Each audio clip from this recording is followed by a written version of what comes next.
You're listening to Blind Chats with the Back Road Chicks. Welcome to the Late Night Cruise. The Late Night Cruise. We're your hosts, Courtney and Brienne. Buckle in. It's going to be a wild ride.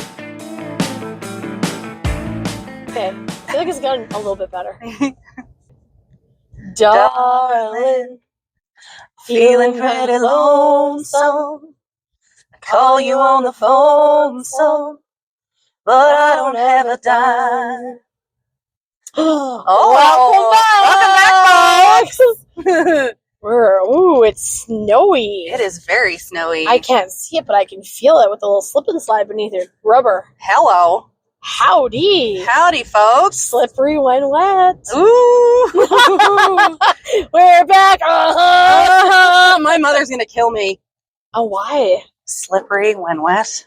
We're talking about the road under the rubbery tires. Yeah, huh? So, Nietzsche, ferme la bouche, shady.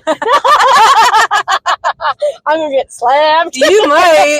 That's okay, I can take it. Dodge, zip, duck, die, and dodge. Oh, shout out. That reminds me. Unsponsored as always. Of course. Huge shout out to Subway on Henderson. Subway 24 hours on Henderson. Thank God for an all-night bathroom. Because there is nowhere in the city that you can go to the Porcelain Throne anymore since COVID. Shame on you. So we love you, Subway Henderson, for a 24-hour bathroom. It's not fair that girls can't pee standing up. I know. It's not fair. I was ready to go outside that car wash to prove a point. I know you were. I was this close. I'm telling you. 5 years ago, and I would have dropped my drawers right there in daylight. I don't even care. Like, don't tell me. And I even lied and said I was pregnant just to see if they'd let me in. Like, I had to go that bad. Yeah, you did. And that rude man wouldn't even let me in. Yeah. Whatever happened to respect and, like, compassion? I don't know. It is gone. You got me. Wind. You got me. Not happy about it. There should not be a lack of respect like that. Agreed. Could not agree more. Have passion for people because we go through a lot in life. Oh my gosh. Sometimes you just need a bathroom. Sometimes you need some help. Right? But where do you go? Well, that's why we're here today. Because we're going to talk about therapy. And we're going to talk about mental illness today. Yes, we are. Mm-hmm. Destigmatized. Destigmatizing it. Yep. All of it. Mental health matters. Mm-hmm. Mental health matters, folks. You'll know we've been pretty clear. We've not hidden the mental health issues, right? Oh, yeah, mine are significant. As are mine. Trauma train. Ask any of our friends, folks. Seriously. Right? As stable as I sound on air, I am the hot mess express. Yeah, me too. Right? Like, some days you just can't get out of bed, you can't get dressed, you're like, it'll take you 5 hours to get up the courage to brush your teeth. If you can even get there. Right? Mm-hmm. Because there's been times. Oh, yeah.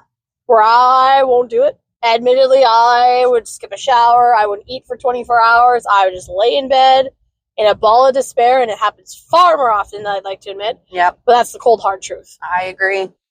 And I feel that we can be open to talk about it, and it might actually help people who feel alone out there or like they're the only ones, and it's that bad and that dark, and they feel embarrassed.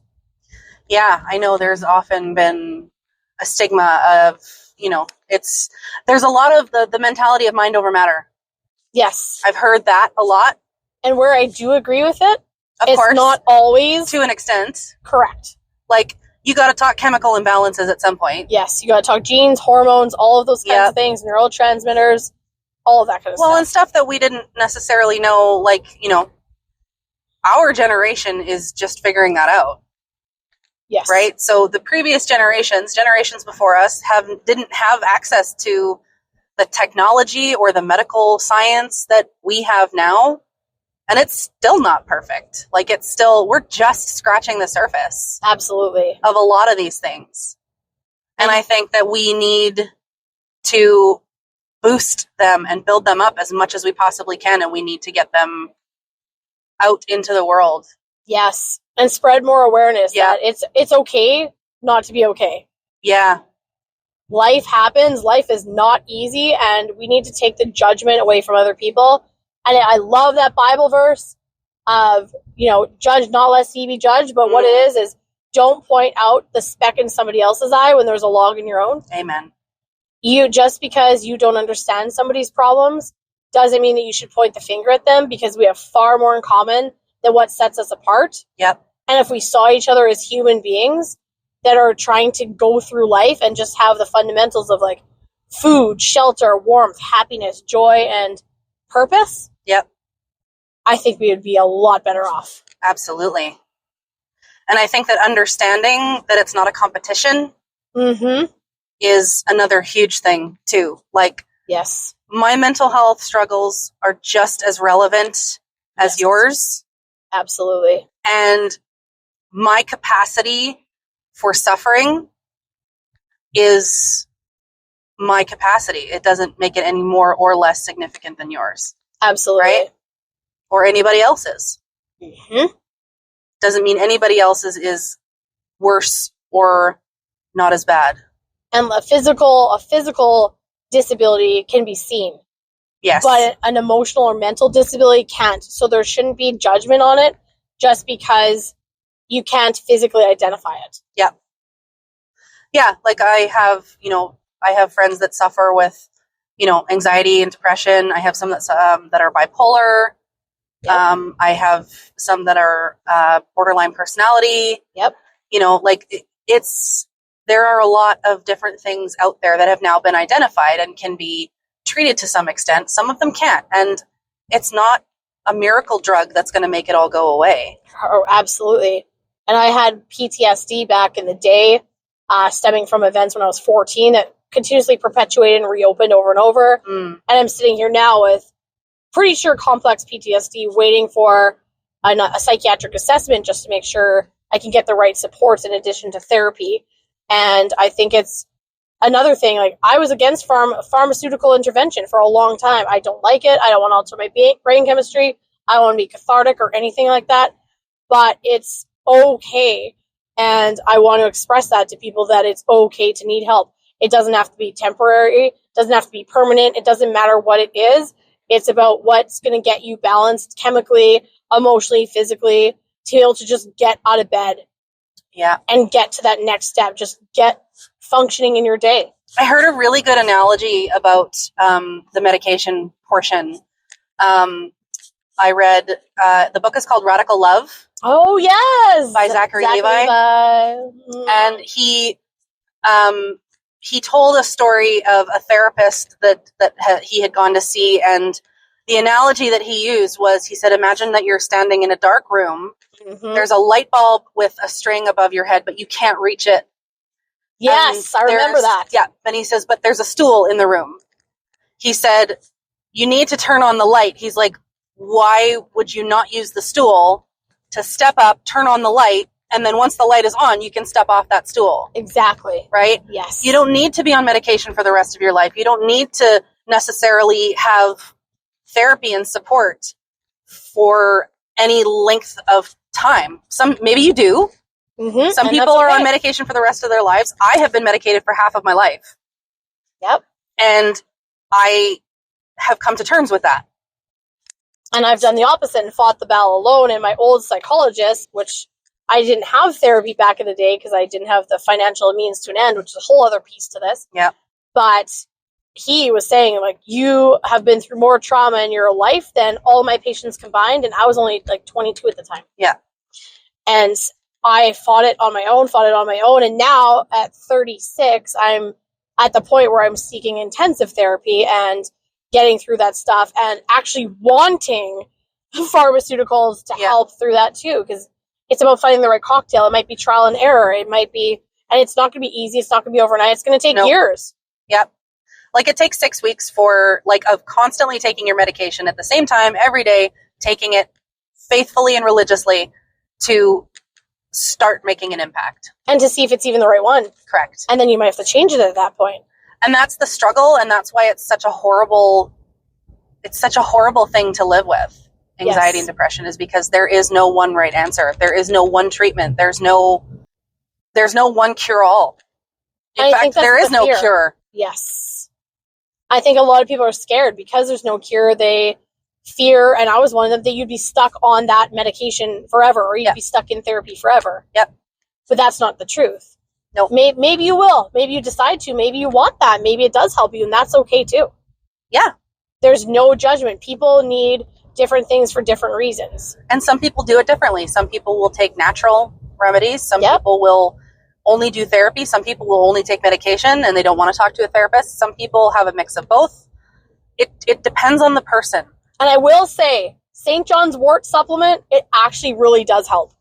It really helps with the feelings of severe depression. It takes off the edge if you take it a few times a day. So I'm not a doctor. I'm not a physician, nothing like that. I personally just take it. If you want to look into it and learn more about it, St. John's wort is very, very helpful. Yeah. I've heard the same thing from some people. I know a couple of friends that were on it. Mm-hmm. You know, and yeah, you do you. But at the same time, if it's not working for you, do something that does. Yes. Find something that does. And you know what?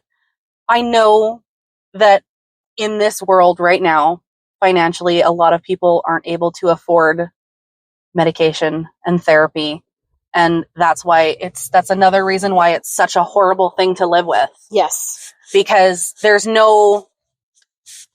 still stigmatized. There is no access to the proper care in a lot of senses and a lot of situations. Or not as many viable options or quick options. Because there are out there. There's places that do sliding scales. There's All New in Winnipeg.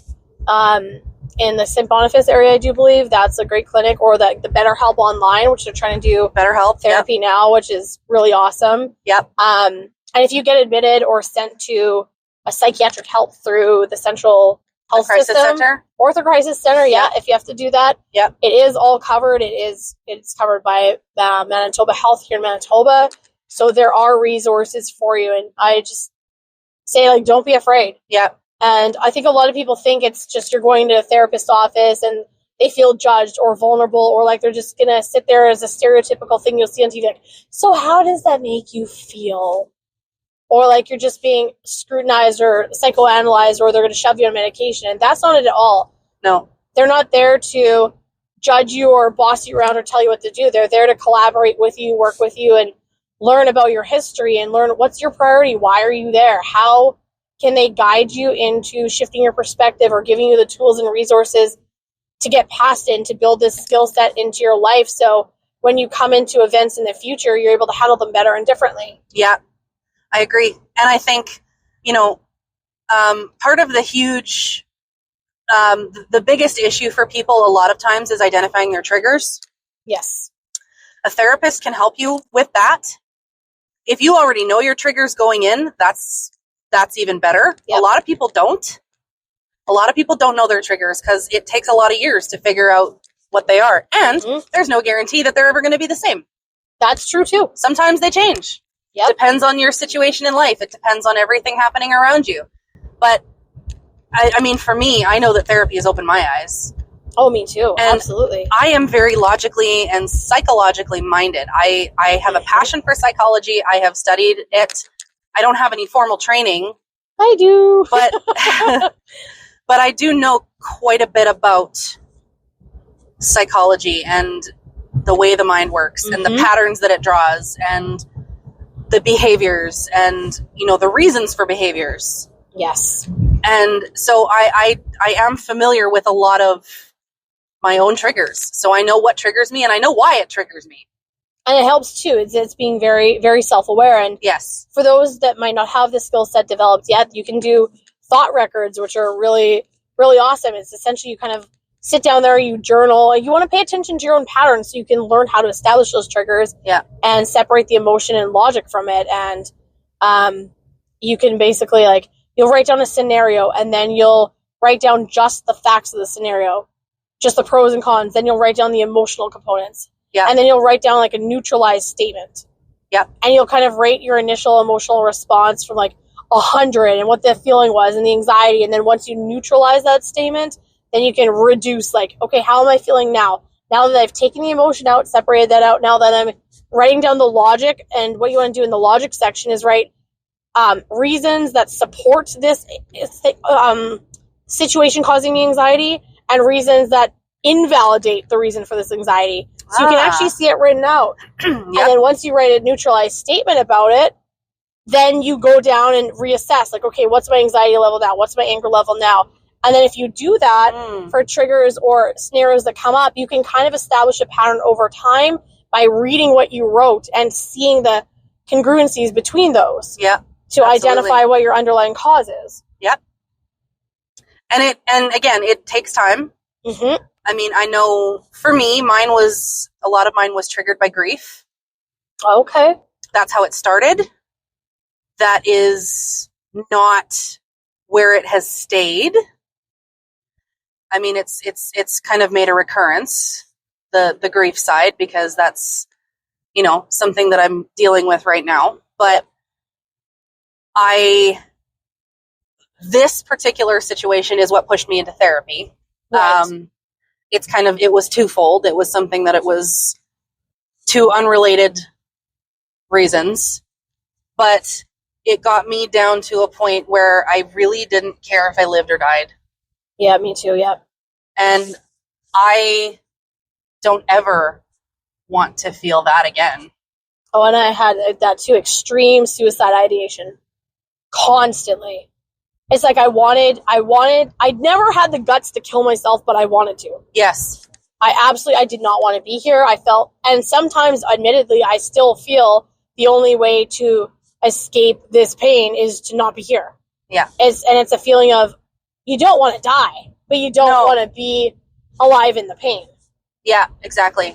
And there shouldn't be stigma around those feelings either. No. Yes, they're there to be taken seriously, and yes, they're there to get help from, but we need to be supportive of those people to have a safe space to actually be open to talking about that, to get them that support that they need. Yep. And there was this beautiful story. Oh my goodness. I don't know if you've ever seen it. I saw it years ago. There was an online video someone did about it. It was in San Francisco on the Golden Gate Bridge. And there was someone sitting on, I guess, one of those double-decker tour buses. And he was back and forth. He was very emotionally unstable. Someone could tell. And he was talking about how he wanted to commit suicide. And one person reached, I guess he went up to one person and they essentially, I don't know what they said to him. They made some derogatory comment or they judged him. And he actually got off of that tram and off of that bus and went to go jump. That was his intent. My gosh. But somebody came up to him and said, just simply asked him how he was doing and what was wrong. And that moment right there saved his life and stopped him from jumping. It's crazy. And it takes that one person caring and that one ear. So if you're ever feeling in the depths of despair and being alone, find that support that you can reach out to and be open with. Even if you're calling the crisis line, the Crisis Stabilization Unit, Clinic with a K, those are just a couple of places here in Winnipeg, but reach out and talk to someone before doing anything drastic, because sometimes at the end of the day, we just need that one person to care. Yeah, absolutely. Yep. And, we have our people that we go to. Yep. And they know that they can come to us. Yep. In exactly the same way. It's a solid foundation. And some people are not lucky enough to have that. And, we totally understand that. But it's never as bad as all that. It's true. It's never too far. Oh, and I was thinking too, with regard to the therapy, I think another thing that deters people too is if they've had bad experience with counselors. Yes. Let me tell you, I had gone through tens of counselors in my lifetime. I've had a couple of good ones. I mean, again, finances were a barrier back then, but I have had a lot of really, unfortunately, either ones that haven't meshed well with me or what I needed or weren't skilled enough. And it's especially harder if you do have a higher education level or self-awareness. You do need to find someone a lot more skilled in complex trauma and PTSD or whatever your scenario is, but don't stop looking, because you will find the right match. I finally found a good one, and it's taken decades, literally. Yeah. And he's fantastic. Yeah, he and is. you may outgrow your therapist too. You may need them for a couple of years, and then you may have to move on, and you may have to make a change, and that's okay too. Just don't get discouraged, and just get back in the ring, because there's never going to be a perfect match right away. No.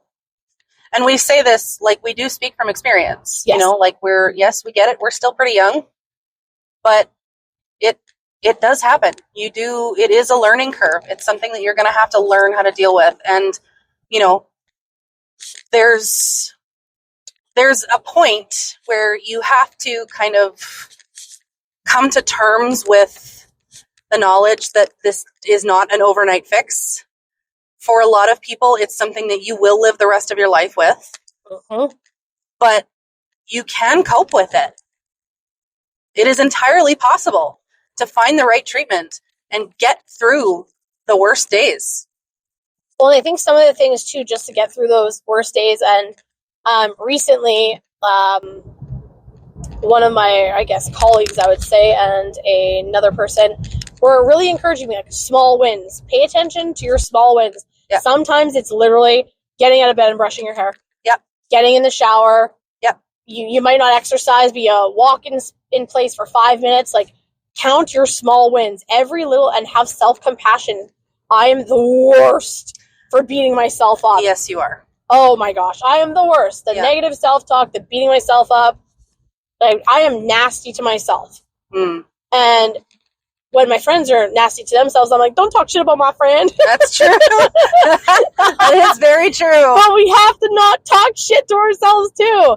And I'm guilty of it. So I am preaching what I need to practice, and I'm consciously practicing and trying to get better at. But learning curve. Yes. Yep. And the small wins, like, congratulate yourself. You complete a small task. If you're going to sit there and you have 50 things you need to do and you're punishing yourself, you're going to go into analysis paralysis. You're going to go into procrastination nation. Yep. It's the biggest nation in the world. Yeah. You want to stay out of that. Just small steps. Don't think 50 steps ahead, because you're going to keep yourself in bed. You're never going to get out. And that's from experience. And, I mean, another thing to keep in mind, though, is this is your personal fight. Yes. Okay? No one else can fight this for you. No one else can fix it and make it better. It is something that you will have to work at. You do have to make those decisions and make that call. Yep. Because it's your life. It's your mental health. You can't leave anybody else responsible for that. You can't expect anybody else. You can expect people to be there. If you have people and those people that are telling you that they're there, yeah, absolutely. Expect them to be there, and lean on them when you can and when you need to. But they can't solve your problem for you. They can't fix everything. Yep. And something that, I'm learning in therapy is, I'm learning about trust, and I'm learning about boundaries, which are huge for me because I have a problem with them. I have a problem setting boundaries and sticking to them. I think that everybody has that issue to some extent or another. Yep. It's how we deal with the information that we're presented with. Absolutely. And on those days too, like, different resources you can use. There's actually one I'm going to try and find while we're live here. Yeah. But before I do that, or while I do that, I should say, there's also, like, if you're ever stuck in bed, which I am more times than I'd like to admit, things that have helped me are, like, listening to podcasts. Hi! Listening to anything, like, your topic of what you're struggling with, like the self-help genres, or I love Trent Shelton. He does Rehab University. He's a YouTuber. He does a lot of motivational stuff, and he used to be played on a football team in the States. I don't remember which one. I'm not a football person. I'm not either. Sports ball, I don't know. I like hockey. Don't talk to me about sports ball. But Trent Shelton's amazing. And he does a lot of motivational stuff. He was one of them that got me through. I mean, if you're faith-based, I'm Christian. Like, you can listen to a lot of sermons. Yeah, me too. Yeah, I love Steve Furtick. He's really great from Elevation Church. Tony Robbins does a lot of amazing work and stuff like that, and mindset things. So there are resources and podcasts that you can look up online or YouTube, or Spotify that can help you as well. Yeah, there's many different resources, and you can find free ones. You can find free resources. It's sometimes not as easy, and you won't always get the right fit, but it's something that you can continually work on, and you can continually reach out and ask for. And, sometimes it might not be the answer. Therapy might not work for everybody, but it does make you take a second and third look at your patterns and your behaviors and the things that you do and the things that you catch yourself out on. Like, I've caught myself several times in therapy talking about a certain subject or certain people. And my therapist said, well, have you ever noticed this pattern? Have you ever noticed this pattern? And my logical brain goes, yeah, I should have noticed that. Why didn't I notice that? Absolutely. And it's one of those, you can't see the forest through the trees arguments. Sometimes when you're in it, you can't see the way out. Totally. And I think that that's why therapy helps. It's not because you don't understand what you're going through. A lot of people understand the grief process, for example. They understand that there's stages. They understand that, each stage has its time. And they think, okay, well, this is I'm done. I'm done grieving now. But that's not necessarily true, because it's different for everybody. And I think speaking to that a little bit more as well is the timeline is different for everyone. So I used to think I had to be, people are like, oh, you should be over this by now. You should be over this by now. Don't let people say that to you. It's actually, there's toxic positivity. Yeah. When you're trying to force yourself to be positive, and people that are trying to tell you to get over it are actually doing you a disservice. And this is therapeutic. Therapists have talked about this. If people don't allow you the space to grieve and the time to grieve and try to rush you through it or silence you, then you're going to internalize it. You're going to shut it in. It's actually going to take you a lot longer to heal because you feel forced into suppressing it. Yes. Rather than actually healing with it and facing it head on. So don't ever feel like there's a specific timeline. There's nothing too short. There's nothing too long. It's different for every person. Yeah. And the complexity of what you've gone through is different in how you handle it. Yep, absolutely. Yeah, no two people are the same. No two people are the same. No two griefs are the same. Everybody is different. So having someone tell you that you should be over it, having someone tell you that you need to face it head on, that might work for them. And it might not work for other people. Yep, absolutely. And I think that finding your approach is, again, something that you have to learn. You have to figure out what works for you. And nobody can tell you what that is. People can offer suggestions, and they can offer support, and they can offer resources. They can help. But, talking to your doctor about medication, talking to them about, a referral to see somebody, maybe a psychologist or a psychiatrist. Some people can go to, what's the word I'm looking for? I can't think of it right now, but, resources. Talk to your doctor, talk to somebody, get yourself on a plan, get a plan. And I know that that's the epitome of DIY, because you kind of have to do it for yourself in order to help yourself when you're down and out and you need help. But it's hard to find that motivation. It is very hard to find that motivation. So I totally get it. And you know what? You're allowed to be down. You're allowed to be down and out. That's okay. It's okay to not be okay. Yes. And I think that's the stressor. Exactly. And that's what I struggle with too the most is motivation. I kept saying that over and over, I can't do it, I can't do it, I can't do it, which, again, negative self-talk. And there was actually a resource that a couple of therapists shared with me, and it's called The Work by Byron Katie. That's Byron Katie, Katie, The Work.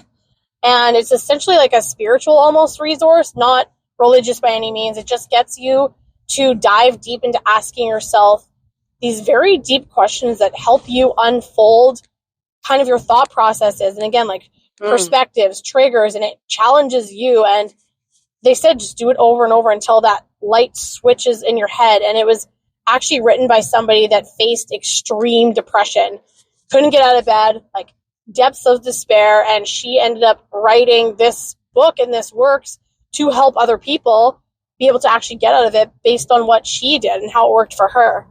Yeah. And I started trying to use the resource, but with my visual limitation, I wasn't able to really do it as much as I wanted to. That's my own hurdle and own struggle, so it really just enraged me. And that's things that I'm still working through, and that's my battle. But it's a really, really great resource and tool that you may want to look into. Yeah, we'll plug that for sure. I think that it's still something that is so stigmatized these days, even after everything that we're learning, everything that we're finding out about mental health and mental illness. And they try and promote it in a lot of workplaces saying, oh, like mental health is important.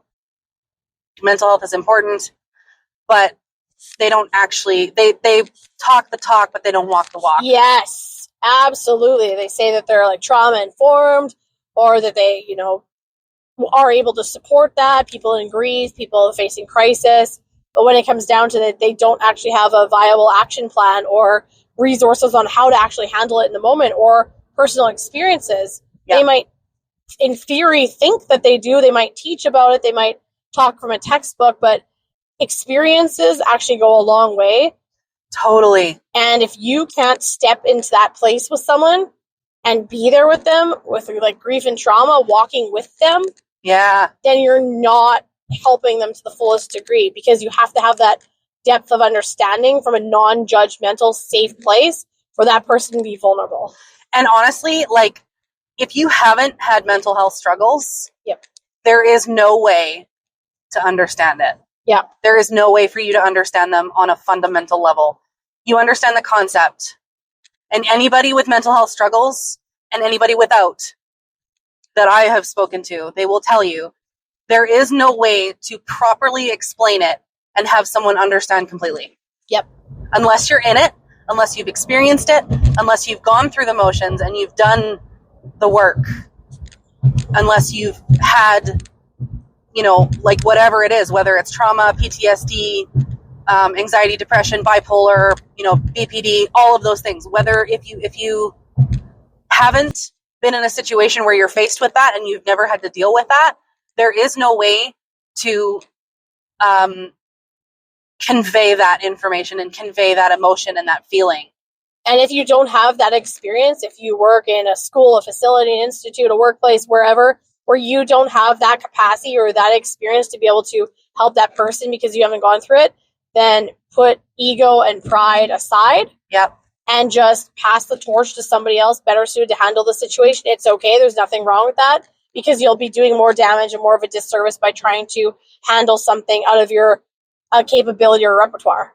And that's not to say that you can't help, but if it's something that, I know that I have encountered this a lot. People that, they've taken a course on mental health, or they've taken a course on anxiety, depression. They think that they know what it feels like and what it is, and even if they've never had it. So they think that they can come in there and tell me, oh, well, this is what you need to do, and this is what these are the steps that you need to take, and that kind of thing, and that not everybody fits that mold, first of all. Correct. Second of all, someone that has never had that experience in their life has no idea what that sounds like to someone struggling. Or the depth and the breadth of their severity and why they're in it. Yep. There's no way. Yeah. There's no way to properly quantify that feeling. And I have a lot of respect for one of my friends. She always says that. She's like, I can honestly say I haven't struggled with mental health, so I don't know what it's like. And I value her for that, because it's not an ego thing with her. She's saying, like, I want to help. I'm there. She's like, but I'm not going to understand it to the depth you want. And that, even in saying that, it goes a long way. Yeah. Because it shows that they do have compassion. They want to care, and they're being honest with you too. Like, letting you know, like, I'm here with you. I hear your struggle. I don't understand it, but I'll do what I can. Yeah. Like, I hear you, and I'm here to listen. I'm not here to fix it. Yep. And it's one of those. They want to know. They want to be in that. They'll sit in the pain with you. Yes. Even if they don't completely understand it. And sometimes that's all you need. That's all you need. Sometimes you just need someone to come and sit down beside you and say, you know what? It's going to be okay. It'll just get you through that next day. Yep. And that's all it takes sometimes. And in talking about it, talk therapy is huge. Talk therapy is huge. That's why we do this. Yes, I was just going to say that's why we're doing this right now. Why we do this. This is therapy for us. Yes. If we can talk about it, then what we go through isn't in vain. Yeah. If we can use our pain to bring people out, like use our trials for triumphs, and pass the torch and help other people, then we're not going through it for no reason. No. And I believe that I'm not going through it for no reason. I believe that there is a reason that we go through this. And I think that everything has a reason. I agree. And sometimes in my negative mindset, I'm like, why me? Why me? I'm not going to sit here pretending that we're all positive because that would be a whole smoke show. Such a lie. Yeah. And I'm not blowing smoke. No. I'm not always positive. We are not okay sometimes. Like as a whole, as a person, I'm a positive, optimistic-y person. But when you're in the depths of despair, it's almost impossible to pull yourself out of that cloud. So again, don't beat yourself up. Don't do it. Because that doesn't help anybody. And it's not a reflection of who you are as a person just because you're going through hardships or feeling a certain way. Yep. It doesn't change that you're a good person or have good qualities and good values and ideas and thoughts and ambitions. Yep, totally. It's so true. It's so true. Yeah. I think that's probably the extent of what I can contribute on this topic at the moment. I mean, we could talk for days about mental health, honestly. Yes. But, you know. Don't you worry about anything, because everything's gonna be all right. Don't you worry. Can't take her anywhere, folks. Black Eyed Peas. Yeah. What's up, Fergie? I should figure out some music here sometimes. Yeah. Because y'all don't want to hear us singing all the time, let's be honest. We have the voices of angels. We're like the cross between Fergie and Jesus. Oh, dear. The songbirds of our generation. Oh, dear. Step Brothers. Gotta end on a high note. So, all to say, go reach out. Find those resources. And if you don't have the resources, talk to friends. Yes. Because I guarantee you more of them will relate than don't. And reach out to us. If you have questions or want to reach out to us by email, you can do that as well. Yeah, we'll post our email. Yes. In the episode notes. Absolutely. So yeah, any concerns, anything like that, we are here and we are here to listen. And to anybody out there on their own mental health journey, you're a rock star. Yes. You got this. Yes. It's going to be part of your triumph story in the end, and you're going to be able to pay it forward too with everything you've gone through. Yep, absolutely. Speak it. Be positive. Put it out there. We believe in you. We believe in you. Until next time. Good night.